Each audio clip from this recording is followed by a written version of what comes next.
এতিয়া কথা হ'ল কি ৰূপম দাই প্ৰথম কথা হ'ল ৰূপম দাই যিখিনি পদক্ষেপ লয় সকলো পদক্ষেপ আমাৰ সন্থাৰ লগত আলোচনা কৰিহে যিকোনো পদক্ষেপ লয় আৰু কথা হ'ল কি গোটেইখিনি আলোচনা কৰে ৰূপম দাই তাৰ পাছতহে তেওঁ কিবা এটা আমাৰ ভালৰ কাৰণে তাৰপাছত কয় এটা কথা কিছুসকলে যে কৈছে যে ক'ৰবাত এক্সিডেণ্ট হ'লে ক'ৰবাত মানুহ মৰিলে ৰূপম দাই যে তাত ৰিস্ক ল'ব নেকি মানুহ মৰিলে ৰূপম দাই কেনেকৈ ৰিস্ক ল'ব এনেকৈ ৰিস্ক হ'বলৈ হ'লে আমাৰ ডিপাৰ্টমেণ্ট আছে প্ৰশাসন আছে তেওঁলোকেহে ৰিস্ক ল'ব আৰু কথা হ'ল কি ছোৱালীজনীয়ে এটা ভুল কৰিছিলে সেইটো সকলো অসমবাসীয়ে জানে ছোৱালীজনীয়ে ভুলটো কৰিলে সকলোৱে মিলি পিনি তেওঁক ক'লে যে মাফি খুজিব লাগিব অলৰেডি তেওঁ ছোৱালীগৰাকীয়ে মাফি খুজিলে আৰু ড্ৰাইভাৰসকলেও মাফ কৰিলে বা যিজনক বুকুত ধৰিছিলে তেওঁ মাফ কৰিলে এতিয়া কথাটো হ'ল কি মাফ কৰাৰ পাছতো যে কিছুসকলে যে বজাই আছে যে ৰূপম দত্ত কোন ৰূপম দত্ত আমাৰ সেনাপতি ধৰক আমাৰ মুৰব্বী তেখেতে আমাৰ লগত যিকোনো কথা আলোচনা কৰিহে আমাক কথাটো কয় আৰু এক্সিডেণ্ট বোলা বস্তুটো আমি ড্ৰাইভাৰসকলে কৰোঁ বুলি কোনেও নকৰে এক্সিডেণ্টটো হৈ যায় ন আৰু কথা হ'ল কি এতিয়া ৰূপম দত্তক যিসকলে কৈছে যে ৰূপম দত্ত কোন ৰূপম দত্ত আমাৰ হ'ল মুৰব্বী আৰু তেওঁ যিকোনো কথা অকলে নকয় আমাৰ সকলো মানে সন্থাৰ লগত আলোচনা কৰিহে যিকোনো কথা কয় তেওঁৰ লগত হয় ৰূপম দত্ত হৈছে তেওঁ আমাৰ ড্ৰাইভাৰ সন্থাৰ এজন উপদেষ্টা গতিকে তেওঁ সকলোৰে লগত আলোচনাত মিলিত হৈহে অকল বিহুবৰ বুলি নহয় সদৌ অসম গোটেই সদৌ অসমৰ চালকৰ লগত গোটেই সকলোৰে লগত মিলি পেলানি আলোচনাত মিলিত হয় সেই মানে হেৰিটো কৰিলে এই ছোৱালীজনী যিটো মানে তেওঁ ড্ৰাইভাৰক মানে বেজ্জতি কৰিলে সেই কামটো মানে তেওঁ মাফ কৰিব লাগিব মাফ খুজিব লাগিব বুলি ক'লে সেইটো ঠিকেই আছে চবতে মানে সকলো ঠিকেই কৰিছে আমাৰ ড্ৰাইভাৰ সন্থাৰ কাৰণেহে তেওঁ লাগি আছে তেওঁ কিয়নো উপদেষ্টা এজন সেই বেছি ক'বলৈতো মই ইমান নকওঁ সিমানটোৱে নমস্কাৰ বিশেষ কাৰণতে ভিডিঅ'টো বনালোঁ আচলতে আপোনালোকে জানে দুদিনমানৰ আগৰ পৰা হৈ হাল্লা হৈ আছিলে এগৰাকী ছোৱালীয়ে যুৱতীয়ে এজন ড্ৰাইভাৰৰ বুকুত ধৰিছিলে কাজিৰঙাত সেইটো লৈ পেলাই খুব উৎপাত হৈছিলে আৰু শেষত যুৱতীগৰাকীয়ে ক্ষমা খুজিলে আমি ড্ৰাইভাৰ সন্থাই এটাই কৈছিলোঁ যে তেনেকুৱা ৰাজহুৱা স্থানত বা য'তেই নহওক এজন ড্ৰাইভাৰক তেনেকৈ অপমান কৰাটো অনুচিত আমি তাৰ কাৰণে এটা কেছ দিম বুলি ভাবিছিলোঁ আমি কহৰা থানা তো আমি ছোৱালীজনীকো এটা অপশ্যন দিছিলোঁ যদি থানাত কেছ দিয়াৰ আগতে ছোৱালীজনীক ক্ষমা খোজে তেনেহ'লে আৰু আমি কেছ চেছ নকৰোঁ আমি নিজৰ ছোৱালী হিচাপে তাইক মাফ কৰি দিম কেছটো তেনেকৈ হৈ গ'ল এইখিনিতে অলপ মিডিয়াই ভুল এটা দিশত গোটেই বস্তুটো লৈ গ'ল সেইটো আমাৰ দৃষ্টিগোচৰ হৈছে ধিঙত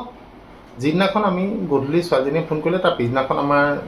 কেছ দিয়া কথা আছিলে আমি কেছ দিয়া কথা সম্বন্ধি এৰি দিলোঁ কিন্তু ড্ৰাইভাৰসকল যিহেতু ক্ষোভিত হৈ আছিলে খঙত আছিলে তেওঁলোকে ক'লে নাই তাই সমজুৱা ঠাইত অপমান কৰিছে সমজুৱা ঠাইত তাই মাফ খুজিব লাগিব আমি তেনেকৈ আছিলোঁ আৰু যিজন ভুক্তভোগী ড্ৰাইভাৰ তেখেতেও তেনেকৈয়ে জানে যে তাই আহিব লাগিব আহি পেলাই কহৰাত মাফ খুজিব লাগিব তাতে আমি শেষ কৰিম কিন্তু ৰাতিপুৱা যেতিয়া আমি যাবলৈ ওলাইছিলোঁ তেতিয়া তাইৰ দেউতাকে ফোন কৰিলে কৰি পেলাই অলপ ঠুকাঠুকি মাতেৰে ক'লে যে আপোনালোকে মোৰ ছোৱালীজনীক আৰু নিজৰ ছোৱালী ভাবি এৰি দিয়ক আৰু টনাটনিও নকৰিব আমিও ভাবিলোঁ হয় নিজৰ ছোৱালী ক্ষমা খুজিলে যেতিয়া হৈ গ'ল আমি কেছটো তাতে শেষ কৰিলোঁ কিন্তু তেতিয়াই কি কৰিলে ধিঙত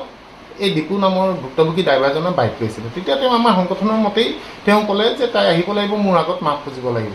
সেইখিনি কথা শেষ হ'ল তাৰপিছত আমি ধিঙলৈ গ'লোঁ ধিঙত গৈ আমি মিটিং কৰিলোঁ মিটিঙত আমাৰ ধুনীয়াকৈ কোৱা হৈ গ'ল যে তাইক আমি ক্ষমা কৰিলোঁ আৰু তাইৰ প্ৰতি আমাৰ কোনো আক্ষেপ নাই তাই আমাৰ নিজৰ ভনী নিজৰ ছোৱালীৰ নিচিনা তাইৰ প্ৰতি আমাৰ কোনো দিন আৰু কোনো বেয়া এটাও মনত ভাৱ লৈ নাথাকোঁ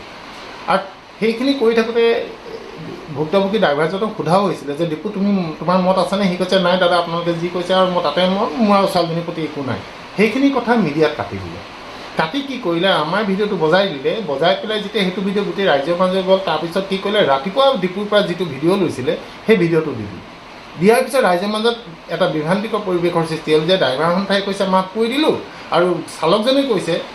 যে মোৰ আগত আহিব লাগিব আগত আহি ক্ষমা খুজিব লাগিব এইটো এটা সম্পূৰ্ণ TRPৰ কাৰণে কেইজনমান সাংবাদিকে ভুল কৰিলে যিটো আমাৰ দৃষ্টিগোচৰ হৈছে আৰু গোটেই সংক্ৰান্তত মানে সমগ্ৰ ঘটনাটোত মোক অকলে টাৰ্গেট কৰি লৈছে ইয়াত চাওক মই খোলাখুলিকৈ এটাই কথা কৈছোঁ মই যি কথা কৈছোঁ মই যি কাম কৰিছোঁ আমাৰ সংগঠনৰ সম্পূৰ্ণ আলোচনা কৰি পেলাই কৰাইছোঁ এটা শব্দও মোৰ নিজৰ শব্দ নাই প্ৰতিটো কথাই আমাৰ প্ৰতিটো আমাৰ ডাঙৰ যিটো হোৱাটছআপ গ্ৰুপ আছে তাত অসমৰ চব সংগঠনেৰে বিষয়ববীয়া আছে আপোনালোকে যিকোনো এটা ঠাইত যিকোনো এটা মটৰ পৰিবহণ বিষয়ত মানে মটৰ পৰিবহণ বিভাগত গৈ মানে সন্থাত গৈ সুধিলেও তেওঁলোকে ক'ব যে এইবোৰ কথা আমি চব জানো আমাৰ লগত ডিছকাছ কৰি এইবোৰ কৰিছে তো ইয়াত মোৰ পাৰ্চনেল একো নাই কিন্তু ড্ৰাইভাৰক এনেকৈ যদি কৰে তেনেহ'লে আমি আকৌ প্ৰতিবাদ কৰিম কোনোবাই ভুল কৰিছে, কোনোবাই শুদ্ধ কৰিছে, তাৰ বিচাৰ আইনে কৰিব। যদি ড্ৰাইভাৰে বেছি অভাৰটেক কৰিছে, চবেই কৈছে অভাৰটেক কৰিছে, মানুহ মাৰিছে, আপোনালোক তেতিয়া ক'ত থাকে, তাত আমি নাথাকোঁ, তাত ৰাইজ থাকে, ৰাইজে ধৰক ড্ৰাইভাৰজনক পুলিচক গতাই পেলাই সকলোৱে কওক এওঁ লাইচেঞ্চ কাটি দিয়ক, এওঁ ফাঁচি দিয়ক, আমি মাত এষাৰ নামাতো, আমি ৰাইজৰ লগত সহযোগিতা আগবঢ়াম। বেয়াবোৰ ভাল কৰিব লাগে, যিবোৰ উদণ্ড চালক আছে, চালক নাই বুলি নকওঁ, চালকৰ ভুল নাই, মেক্সিমাম চালকৰ উদ্ভণ্ডালিৰ কাৰণে আজি গোটেই চালক সমাজ লজ্জিত। তো এই ভুল কৰা চালকসমূহক ধৰিবলৈ ৰাইজ আছে, ৰাইজে ধৰক গাড়ীখনৰ ভিতৰত যি বহি আছে দেখিছে, ড্ৰাইভাৰে বেয়াকৈ গাড়ী চলাইছে, গাড়ীখন ৰখাই পুলিচ থানাত ভৰাই গোটেইখিনি পেচেঞ্জাৰে যাত্ৰীয়ে মিলি এখন আজাহাৰ লিখি পেলাই পুলিচ থানাত দিলে ডেফিনেটলি ড্ৰাইভাৰজনৰ লাইচেঞ্চ কৰ্তন হ'বই। আমি সদায় ৰাইজৰ লগত আছোঁ, বেয়াবোৰ আমি ভাল কৰিব লাগে, বেয়া ড্ৰাইভাৰখিনিক আমি ভাল কৰিব লাগে, যিবোৰ হেণ্ডিমেনৰ মুখত বেয়া মাত আমি সেইবোৰ আঁতৰাব লাগে। তাৰ অৰ্থ এইটো নহয় যে তাক ধৰি দুচৰা আপুনি দি দিব, তাক ধৰক পুলিচ থানাত দিয়ক, এখন এজাহাৰ দিয়ক, 2-3 দিন সি কোৰ্টত দৌৰিলে সি গম পাই যাব যে নেক্সট টাইম আৰু কেতিয়াও নকৰে। আমি সদায় ৰাইজৰ লগত আছোঁ আৰু ৰাইজৰ এগেইনষ্টত আমি কেতিয়াও নাযাওঁ। কিন্তু ড্ৰাইভাৰক যদি এনেকৈ অপমান কৰে আমি আকৌ প্ৰতিবাদ কৰিম, সদায় প্ৰতিবাদ কৰি যাম। ইয়াত মোৰ পাৰ্চনেল বুলিবলৈ একো নাই, মই এখন সমাজৰ কাৰণে লাগি আছোঁ আৰু সমাজখনক ন্যায় দিহে এৰিম মই। Thank you so' much.